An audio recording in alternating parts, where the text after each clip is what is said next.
Halo teman-teman, selamat datang di channel Medilife. Hari ini kita akan membahas nih seputar bahaya tidak menstruasi. Seperti apa ya dampak dan juga bahayanya?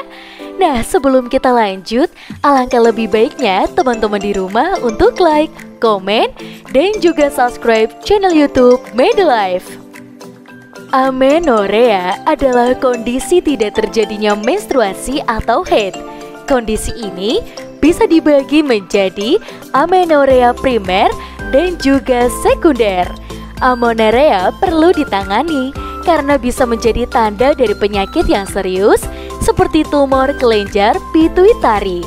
Normalnya, sebelum memasuki masa pubertas, saat hamil, menyusui, atau ketika memasuki fase menopause, wanita tidak akan mengalami menstruasi.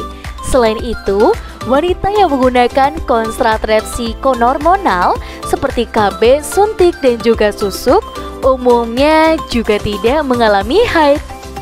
Jika wanita tidak kunjung mengalami menstruasi pertama atau tidak mengalami haid kembali di luar kondisi dan juga fase tersebut, diperlukan nih pemeriksaan menyeluruh untuk memastikan penyebab dan faktor penyimpicunya. Penyebab amenorrhea. Amenorrhea dapat disebabkan oleh beragam kondisi, mulai dari gangguan organ reproduksi hingga gangguan hormonal.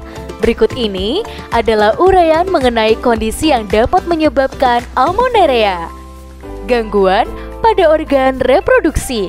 Beberapa gangguan atau kelainan pada organ reproduksi yang bisa menyebabkan tidak terjadinya menstruasi adalah: yang pertama, tidak terbentuknya rahim, leher rahim, atau vagina.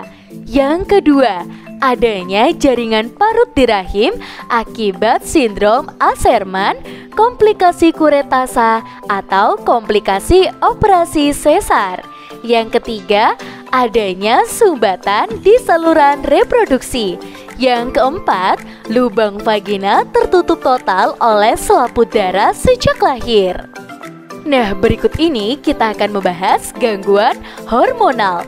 Beberapa penyakit dan kondisi yang dapat menyebabkan terjadinya gangguan hormonal dan memicu amenorrhea antara lain adalah: yang pertama, gangguan tiroid termasuk hipertiroid atau hipotiroid. Yang kedua, tumor kelenjar pituitari. Yang ketiga, tumor ovarium. Dan yang keempat, kelebihan hormon prolaktin. Selain gangguan hormonal dan gangguan organ reproduksi, riwayat amenorrhea pada keluarga juga dapat meningkatkan resiko seseorang menderita menorrhea. Lalu apa aja ya gejala dari amenorrhea? Nah, menstruasi atau haid adalah proses peluruhan dinding rahim akibat tidak dibuahi sel telur. Kondisi yang umumnya terjadi setiap 21 hingga 35 hari sekali ini ditandai dengan keluarnya darah dari vagina yang berlangsung selama 1 hingga 7 hari. Normalnya, menstruasi mulai terjadi pada rentang usia 11 hingga 14 tahun dan berhenti saat memasuki masa menopause.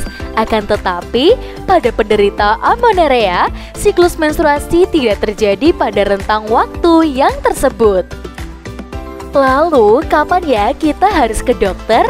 Nah, lakukan pemeriksaan ke dokter jika kalian tidak haid selama 3 siklus berturut-turut atau tidak kunjung mengalami haid pertama pada usia 15 tahun ke atas. Terlebih jika muncul keluhan lain seperti yang telah kita bahas sebelumnya.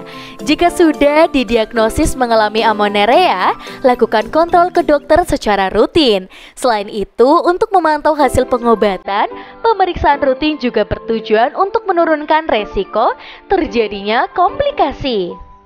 Dan selain tidak mengalami haid, amenorrhea juga disertai dengan beberapa gejala lain tergantung dari penyebab yang mendasarinya.